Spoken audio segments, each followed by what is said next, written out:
Hi అండి. ఎలా ఉన్నారు అందరూ? బయటన హోటల్ స్టైల్‌లో పూరీ కర్రీ అనేది నా స్టైల్‌లో ఎలా చేస్తానో చూసేద్దాం రండి. ఫస్ట్ అయితే కొంచెం ప్యాన్ పెట్టుకొని ఆయిల్ హీట్ చేసుకొని పల్లీలనేవి వేయించుకొని పక్కన పెట్టుకోవాలండి.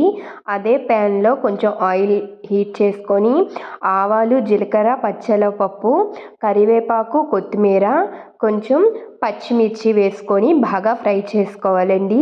పచ్చిమిర్చియే వేయండి, ఎండుమిర్చి అస్సలు వేయొద్దు.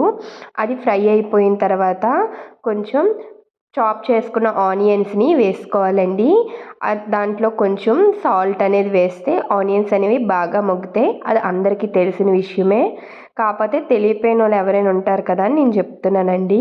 అయితే ఆనియన్స్ కూడా బాగా ఫ్రై అయిపోయిన తర్వాత కొంచెం పసుపు అనేది వేసుకొని మనం వాటర్ వేసుకోవాలండి. మన కర్రీకి తగ్గట్టుగా కొంచెం వాటరే వేసుకోండి, ఎక్కువ వాటర్ వేయొద్దు. ఎందుకంటే పల్చగా అయిపోతే బాగోదండి, కొంచెం థిక్‌గా వస్తే బాగుంటుంది కర్రీ అనేది. మధ్యలో నేను ఒక మసాలా వేసాను కదా, అది హోమ్ మేడ్ గరం మసాలా అండి. అది వేసుకుంటే ఈ కర్రీకి అసలైన టేస్ట్ పచ్చిమిర్చి, నెక్స్ట్ మసాలా, నెక్స్ట్ పల్లీల్లోనే ఉందండి.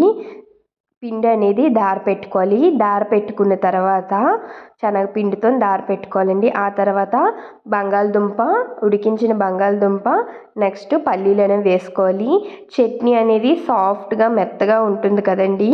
ఈ పల్లీలు, పచ్చెనగపప్పు మన నోటికి కరకరలాడుతూ తగులుతూ ఉంటే ఈ సాఫ్ట్ పూరి మీదకి చాలా బాగుంటుందండి, మంచి టేస్ట్ వస్తుంది. మీరు కూడా తప్పకుండా ట్రై చేస్తారని అనుకుంటున్నానండి.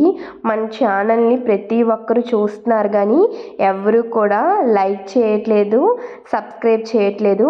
ప్లీజ్ అందరూ కూడా లైక్ చేసి, షేర్ చేసి, సబ్స్క్రైబ్ చేసుకోండి. పూరి తింటారా? చూడండి ఎంత బాగా పొంగిందో.